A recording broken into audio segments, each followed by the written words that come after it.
Hi ඔන්න අද අපි ජයතිස්ස රෙස්ටුරන්ට් එකට තමයි ආවේ. අපේ ඩිනර් එක අපි අද ඇරේන්ජ් කරගත්තේ ජයතිස්ස රෙස්ටුරන්ට් එකේ. මොකද අපිට හිතුණා මේක අලුතෙන්ම දාන්න නිසා මේකෙන් අපේ ඩිනර් එක අරගෙන බලන්න ඕනේ කියලා. මීරිගම ගොඩාක් කෑම කඩ try කරලා තිබ්බත් මේක අලුතෙන් දාපු නිසා අපි දෙන්නට තාම බැරි වුණා මේක try කරලා බලන්න. ඉතින් අද අපි හිතුවා මෙතනට එන්න ඕනේ කියලා. අපි රෑ 10 විතර වෙනකොට තමයි මෙතනට ආවේ. මොකද අද අපිට චුට්ටක් රෑ වුණා අපේ ඩිනර් එක ගන්න. අපි එනකොට මේකේ කෑම වර්ග නම් ගොඩක් ඉවර වෙලා තමයි තිබුණේ.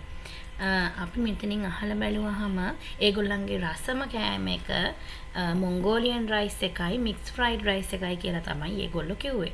හැබැයි අපි යන වෙලාවේ නම් මොන්ගෝලියන් රයිස් එක ඉවර වෙලා තිබුණා. ඒ නිසා අපි මික්ස් ෆ්‍රයිඩ් රයිස් එකක් ඕඩර් කළා. මෙතන ඉන්දියන් චයිනීස් ඩිෂස් වර්ගත් තියෙනවා. තව ජූස් වර්ග, ඩෙසර්ට් වර්ගත් ගොඩක්ම තියෙනවා. මේ තියෙන්නේ අපි ඕඩර් කරපු මික්ස් ෆ්‍රයිඩ් රයිස් එක.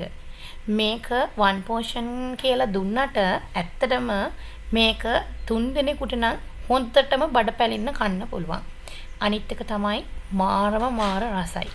ඉතින් මම හිතුවට වැඩිය ඇත්තටම ගොඩක්ම රසයි. මෙන්න මේ මික්ස් ෆ්‍රයිඩ් රයිස් එක. ඒගොල්ලෝ රෙකමන්ඩ් කරා වගේම හරිම රසට තිබුණා. මේ තියෙන්නේ vegetable stir fry එකක්. අපි ඒකත් ඕඩර් කළා. ඒකේ මිල නම් රුපියල් 990යි. ඒත් ඒ මිලට සෑහෙන්න වටිනවා. කෑම එක කාලේ ඉවර වෙලා එහෙම නැත්නම් කෑම එක රෙඩි වෙනකන් අපිට පොඩ්ඩක් ෆ්‍රී එකේ ඉන්න ලිවින් ඒරියා එකකුත් මේකේ තියෙනවා. එකක් නෙවෙයි මං හිතන්නේ මේකේ ලිවින් ඒරියා කිහිපයක් තියෙනවා. මේ තියෙන එක ෆස්ට් ෆ්ලෝර් එකේ තියෙන ලිවින් ඒරියා එක. ඒක නම් මාරම ලස්සනයි. ඒ වගේම ෆොටෝස් ගන්න, ඒ වගේම පොඩ්ඩක් ෆ්‍රී එකේ ඉන්න, මයින්ඩ් එක රිලැක්ස් කරගන්නත් හරිම ලස්සන තැනක්.